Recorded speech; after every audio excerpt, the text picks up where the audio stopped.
Hello everyone, welcome to my channel excellent coaching. आज हम बात करेंगे बहुत ही फेमस इंटेलिजेंस मॉडल की, जिसका नाम है स्ट्रक्चर ऑफ इंटेलेक्ट मॉडल।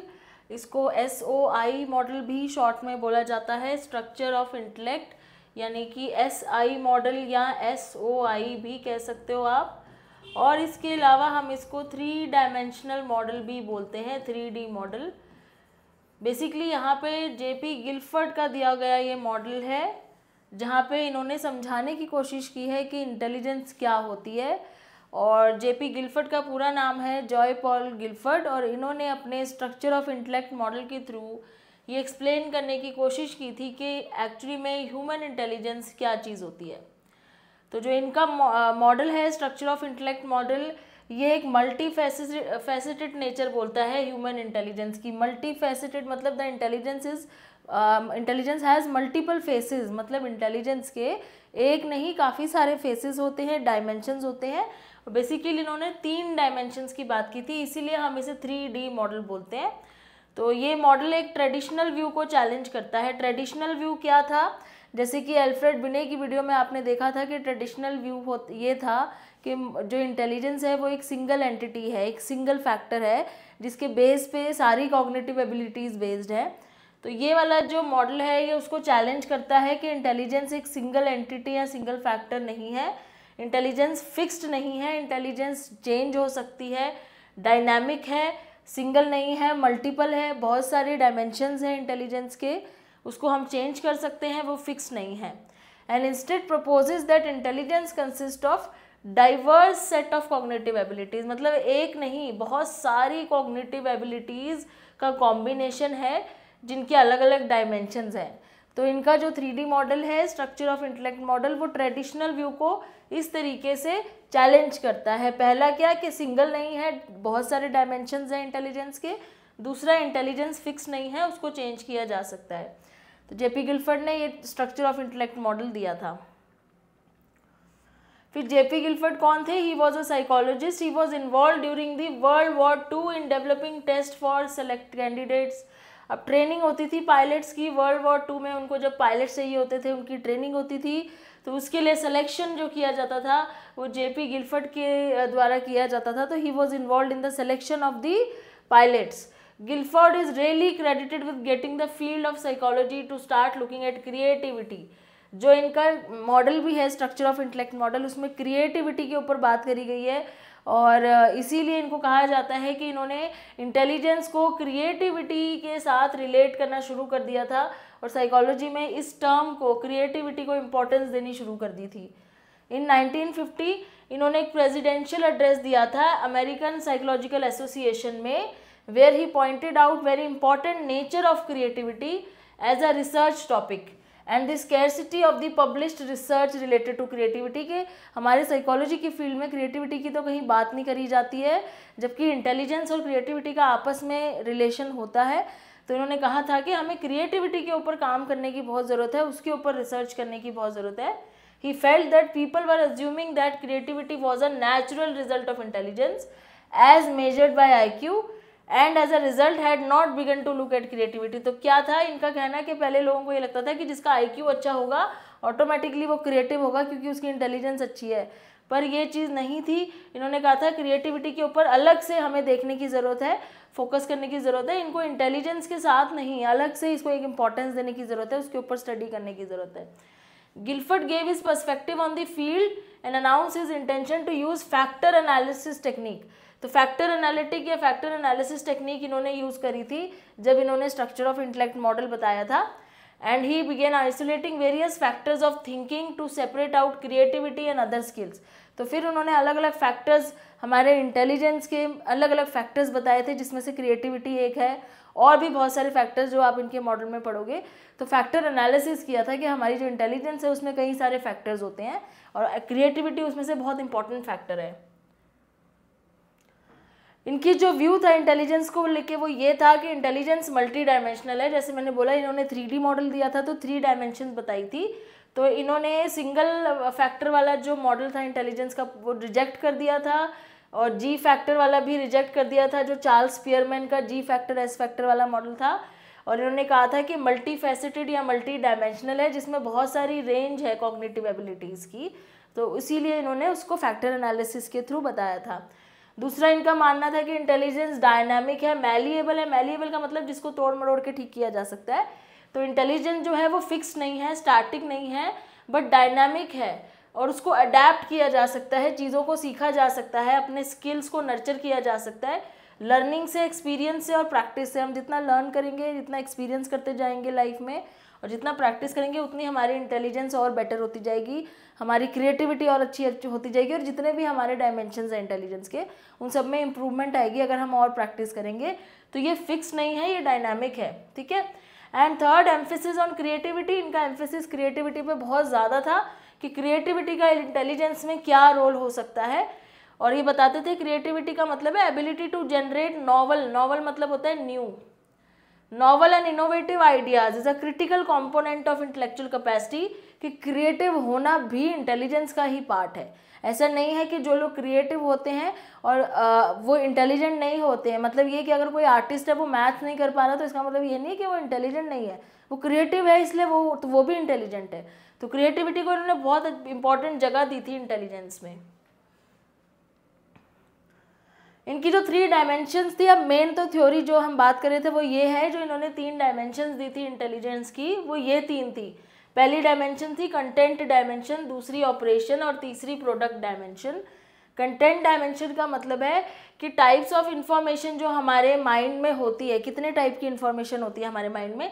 हमारे माइंड में विजुअल चीज़ें होती हैं जो हमें पिक्चर्स याद रह जाती हैं, जो इन्फॉर्मेशन हमें पिक्चर्स की तरह नज़र आती हैं, या ऑडिटरी होती है जो हम सुनते हैं अपने सेंसेस के थ्रू, हमें जो चीज़ें सुनाई देती हैं।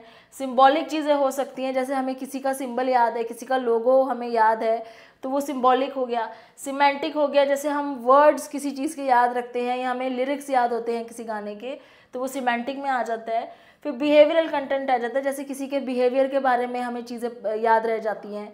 जो भी इंफॉर्मेशन हमारे माइंड में जा रही है वो इन तरीके से जा रही है, या तो वो विजुअल है या ऑडिटरी है, आप देख रहे हो, सुन रहे हो, आप उनके वर्ड्स को याद समझ रहे हो, सिंबल्स को समझ रहे हो, बिहेवियर को देख रहे हो।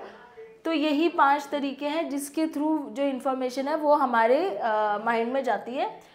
These dimension reflects the different ways in which we acquire and understand information। मतलब हम इंफॉर्मेशन को कितने तरीक़ों से एक्वायर करते हैं, सीखते हैं और अंडरस्टैंड करते हैं, वो ये कंटेंट बताता है, ठीक है। दूसरा डायमेंशन इनका क्या है, ऑपरेशन डायमेंशन। ऑपरेशन का मतलब है जो मेंटल प्रोसेसेस हम यूज़ करते हैं इस इंफॉर्मेशन को मैनिपुलेट करने के लिए और इस इंफॉर्मेशन को ट्रांसफॉर्म करने के लिए। तो आप कॉग्निशन का यूज़ करते हो, मेमोरी का यूज़ करते हो। डाइवर्जेंट और कन्वर्जेंट प्रोडक्शन का मतलब मैं आपको अभी बताऊंगी क्या है। ये दोनों चीज़ों का यूज़ करते हो, इवैल्यूएशन का यूज़ करते हो। तो ये है और एक्चुअली में जो हम करते हैं काम। ऑपरेशन का मतलब जो हम ऑपरेट करते हैं, जो हमारे इंटेलिजेंस लेवल पे हमारे माइंड में जो इन्फॉर्मेशन के ऊपर हम ऑपरेट करते हैं, उसको समझने के लिए हम अपने कॉग्निशन का यूज़ करते हैं, हम अपनी मेमोरी का यूज़ करते हैं, हम डाइवर्जेंट प्रोडक्शन आइडियाज़ के बारे में सोचते हैं, लॉजिक लगाते हैं चीज़ों पे।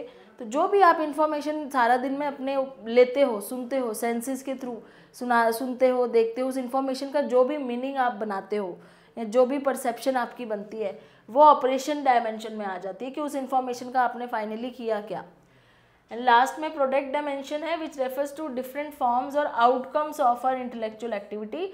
तो पहले हमने इन्फॉर्मेशन एक्वायर करी, फिर हमने उस इन्फॉर्मेशन को समझा या उसके ऊपर कुछ मैनिपुलेशन करी, उसके ऊपर सोचा, उसको समझा, उसको याद किया, जो भी उस इन्फॉर्मेशन का हमने करना था उसको यूज़ किया।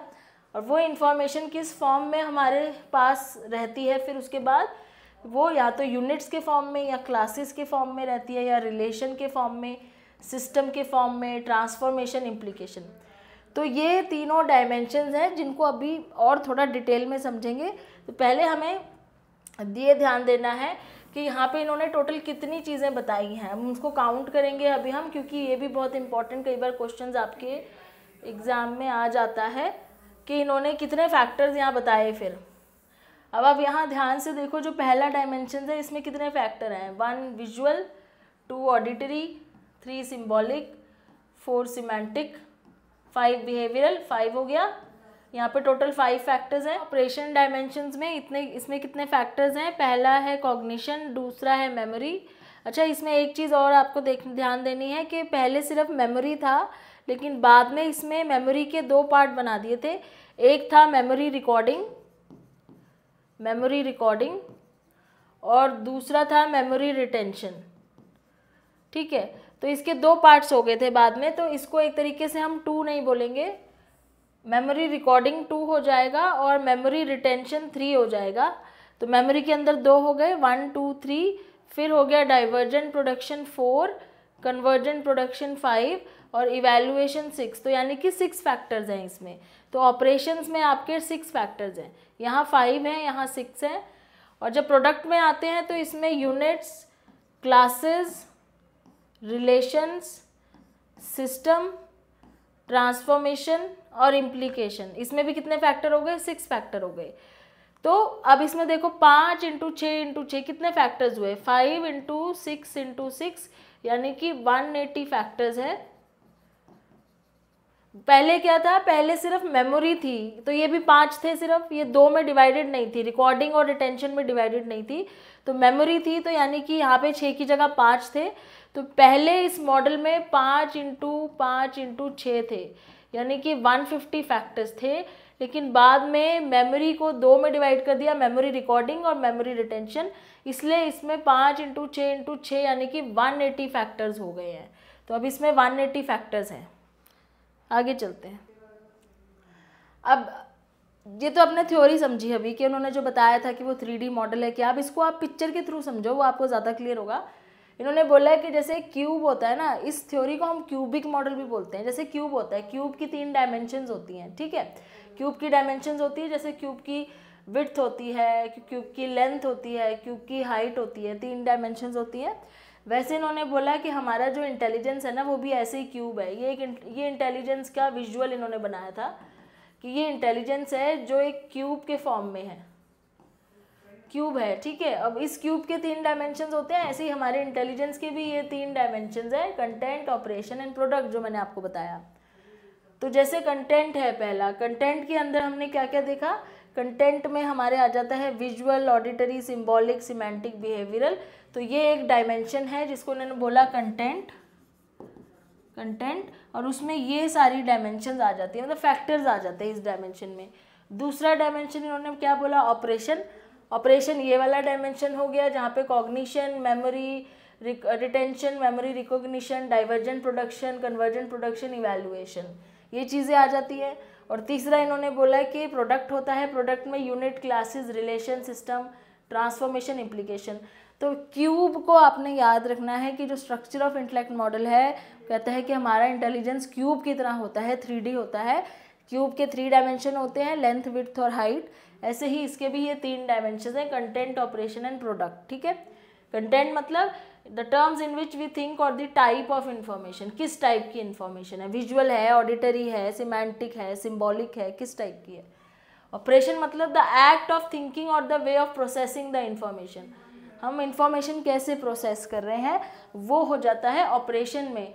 हम याद कर रहे हैं चीज़ों को, हम चीज़ों को अंडरस्टैंड कर रहे हैं, आइडियाज़ को सोच रहे हैं, लॉजिक लगा रहे हैं, हम क्या कर रहे हैं। ठीक है, वो ऑपरेशन। प्रोडक्ट मतलब the ideas with come up with, that is the output of the thinking. तो प्रोडक्ट का मतलब है कि फाइनली उसका क्या आउटपुट आ रहा है, और वो आउटपुट आपका यूनिट्स की फॉर्म में हो सकता है, क्लासेस की फॉर्म में, रिलेशन, सिस्टम, ट्रांसफॉर्मेशन, इम्प्लीकेशन। ये मॉडल है 3D मॉडल या क्यूबिक मॉडल, दोनों चीज़ें बोल सकते हो। ठीक है, तो अब हम एक एक करके सारे फैक्टर समझेंगे। तो पहला हमने यहाँ पे क्या लिया है? कॉग्निशन। कॉग्निशन का क्या मतलब होता है? जब हम इंफॉर्मेशन प्रोसेस करते हैं तो उसमें कॉग्निशन आता है सबसे पहले। ये कहाँ पे हमने देखा था? हमने यहाँ पे देखा था, ये वाला। ये 3 डायमेंशंस हैं, इसमें से जो ऑपरेशन वाला है, ऑपरेशन वाला, इसके अंदर सबसे पहले क्या आता है? कॉग्निशन आता है। अब यहाँ पे देखो दोबारा से, ये ऑपरेशन है, ऑपरेशन वाला डायमेंशन है। इसमें सबसे पहली चीज़ क्या आ रही है? कॉग्निशन आ रहा है। तो अब हम इसको समझेंगे कॉग्निशन क्या होता है। Understanding new information, discovering new ideas and concept. जब हम नई इन्फॉर्मेशन को समझते हैं, आइडियाज़ और कॉन्सेप्ट को, they also directly related to their level of comprehension and how well they can discover information on their own. तो हम जब नए आइडियाज़ के बारे में समझने की कोशिश करते हैं, नए आइडियाज़ और कॉन्सेप्ट को, उसको कॉग्निशन कहते हैं, ठीक है। दूसरा ऑपरेशन आता है मेमोरी।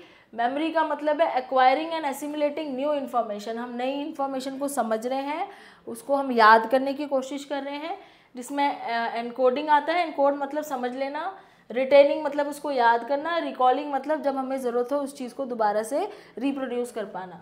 तो ये मेमोरी हो गई। फिर आता है कन्वर्जेंट प्रोडक्शन। कन्वर्जेंट प्रोडक्शन का मतलब होता है प्रॉब्लम सॉल्विंग। जब हम किसी प्रॉब्लम के ऊपर सोचते हैं, उसका एक सिंगल सॉल्यूशन निकालने की कोशिश करते हैं। इसका अगर मैं इसको पिक्टोरियल तरीके से दिखाऊं तो कन्वर्जेंट प्रोडक्शन का मतलब ऐसे होता है कि किसी एक प्रॉब्लम के कई तरीके सोचना, किसी प्रॉब्लम के सॉल्व करने को एक सिंगल आंसर निकाल लेना, किसी एक प्रॉब्लम का एक सॉल्यूशन। जैसे आपको MCQs होते हैं, उसमें अलग अलग तरीके से आपको पूछते हैं, लेकिन आंसर एक ही होता है उसमें, ठीक है। तो आंसर एक ही होने का मतलब है आपका फोकस एक ही आंसर पे रहता है। तो प्रॉब्लम सॉल्वर जो है वो सिंगल सॉल्यूशन पे रहती है। आपको जितनी भी प्रॉब्लम्स हैं उसका एक सिंगल सॉल्यूशन ढूंढ लेना। यहाँ पे आप अपना लॉजिक लगाते हो, यहाँ पे आप अपनी कॉग्निटिव एबिलिटीज़ का यूज़ करते हो, अंडरस्टैंडिंग का यूज़ करते हो। तो जो प्रॉब्लम है उसका एक सिंगल सॉल्यूशन निकालने की कोशिश करते हो, बेस्ट सिंगल सॉल्यूशन, उसको बोलते हैं कन्वर्जेंट प्रोडक्शन। डाइवर्जेंट इसका उल्टा है। डाइवर्जेंट में क्या होता है कि एक प्रॉब्लम के कई सारे अलग अलग तरह के सॉल्यूशन निकाले जाते हैं। तो डाइवर्जेंट में क्या कहते हैं कि deducing variety of different solution to a problem, के एक सॉल्यूशन प्रॉब्लम के कई सारे सॉल्यूशन निकाल लेना, इसी को क्रिएटिविटी बोला है। अब ये ध्यान रखना, एग्जाम में कई बार आपसे पूछा जाता है कि जो फैक्टर्स दिए हैं गिलफर्ड में, उसमें से क्रिएटिविटी किसको कहा गया है। क्रिएटिविटी डाइवर्जेंट प्रोडक्शन को बोला गया है। डाइवर्जेंट प्रोडक्शन का मतलब है एक प्रॉब्लम के कई सारे डिफरेंट टाइप्स ऑफ सॉल्यूशंस सोच लेना, या हम बहुत अलग अलग एरियाज़ में सोच लेना। डाइवर्जेंट मतलब अलग अलग फील्ड में या अलग अलग डायरेक्शन में सोच पाना, उसको डाइवर्जेंट कहते हैं। कन्वर्जेंट का मतलब होता है एक ही जगह फोकस करके एक सिंगल बेस्ट सॉल्यूशन निकालना। ये दोनों एक दूसरे के उल्टा है। तो क्रिएटिविटी होता है जब हम अलग अलग तरीके से सोच लेते हैं, नए नए आइडियाज़ निकाल लेते हैं, और कन्वर्जेंट में हम अपना लॉजिक का यूज़ करके एक सिंगल बेस्ट सॉल्यूशन निकालते हैं। फिर लास्ट में इवैल्यूएशन है। Evaluation means determining if information is correct और इनकरेक्ट और रेलिवेंट। जब हम ये देखते हैं कि इन्फॉर्मेशन कितनी सही है, गलत है, हमारे काम की है या नहीं है, और इवैल्यूएट करते हैं अपनी नॉलेज का यूज़ करके, अपनी इन्फॉर्मेशन का यूज़ करके हम सिचुएशन को इवैल्यूएट करते हैं, वो इवैल्यूएशन है। तो ये जो सारे काम हम कर रहे हैं ये ऑपरेशंस के अंदर आता है। कौन सी डायमेंशन में आता है? ऑपरेशंस में। फिर ये आपके आता है कंटेंट वाले में, जैसे इन्फॉर्मेशन किस फॉर्म में होती है हमारे पास। तो सिंबॉलिक फॉर्म में होती है। सिंबॉलिक में साइंस और इमेजेस आ जाते हैं, जैसे रोमन नंबर्स हो गए, म्यूज़िक के नोट्स हो गए, ब्रांडिंग आइकन्स हो गए, तो ये सारे सिंबल्स हैं। सिमेंटिक फॉर्म में वर्बल इन्फॉर्मेशन आती है।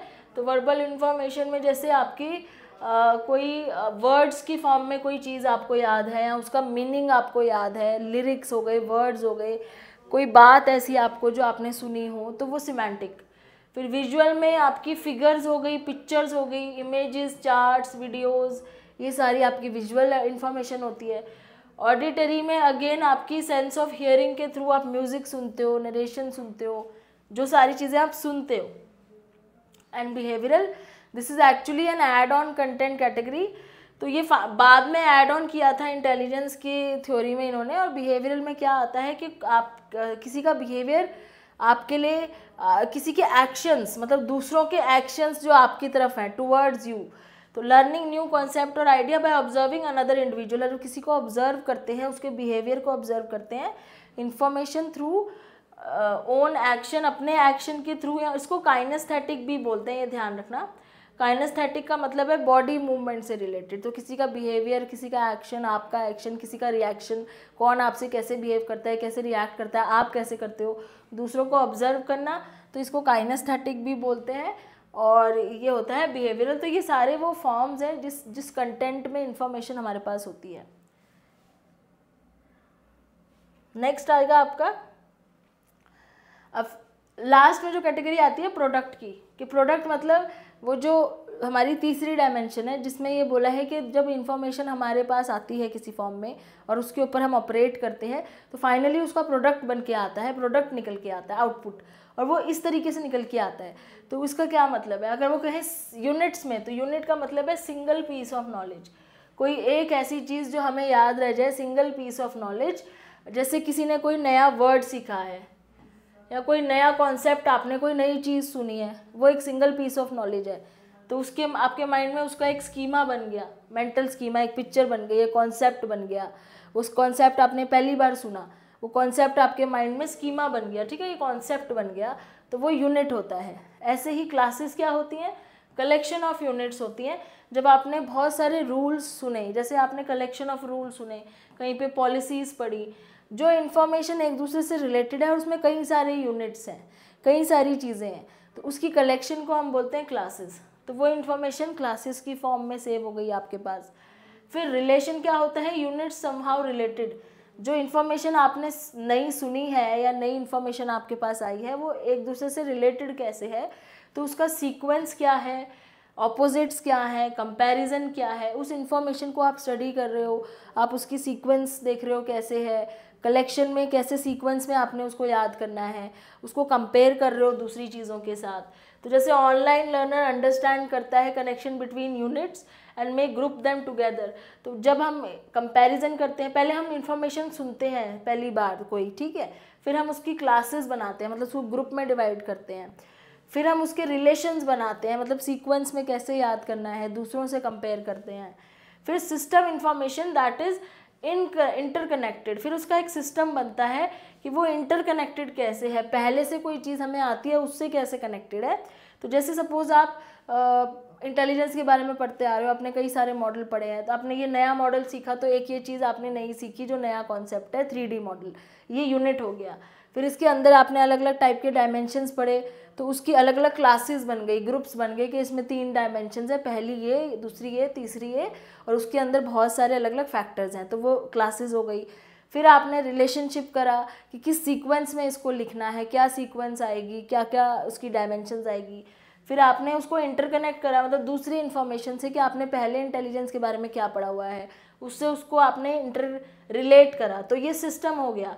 And this is highly complex and may draw upon pre existing knowledge, मतलब प्री एग्जिस्टिंग नॉलेज जो है उसके बेस पे आप इंटरकनेक्ट करते हो कि आपने पहले क्या सीखा था इंटेलिजेंस के बारे में, दूसरे कौन से मॉडल थे, उससे ये अलग कैसे है। और लास्ट में ये फिर कहते हैं ट्रांसफॉर्मेशन, नॉलेज को जब आप ऑल्टर करते हो, कैसे ऑल्टर करते हो, आप उसको चेंज करते हो अपने खुद की समझ के अकॉर्डिंग, चीज़ों को, जो भी इन्फॉर्मेशन यहाँ सीखी आपने उसको कैसे अपने लिए ऑल्टर करके समझा। ऑल्टर करने का मतलब है चेंज करके, आपने अपना उसको ईजी तरीके से समझने की कोशिश की, उसको याद करने की कोशिश की, थोड़ा सा ऑल्टर करा ताकि आपको ईजिली याद हो जाए। तो उस इन्फॉर्मेशन को आपने कैसे ट्रांसफॉर्म करा। और लास्ट में इम्प्लीकेशन है। इम्प्लीकेशन का मतलब है वो फाइनली उस चीज़ से आपका क्या आउटकम निकल के आया, आपकी क्या उससे अंडरस्टैंडिंग हुई, उससे आपको क्या सीखने को मिला, दैट इज़ इम्प्लीकेशन। तो they may be able to predict the outcome and make inference about how it relates to existing knowledge. तो फाइनली उसका क्या पॉजिटिव आउटपुट रहा, नेगेटिव आउटपुट रहा, आपकी नॉलेज में कैसे ऐड ऑन हुआ, तो वो फाइनल इम्प्लीकेशंस होती हैं। तो this is the third dimension, जिसको हम बोलते हैं क्या प्रोडक्ट निकल के आता है जो इन्फॉर्मेशन हम देखते हैं।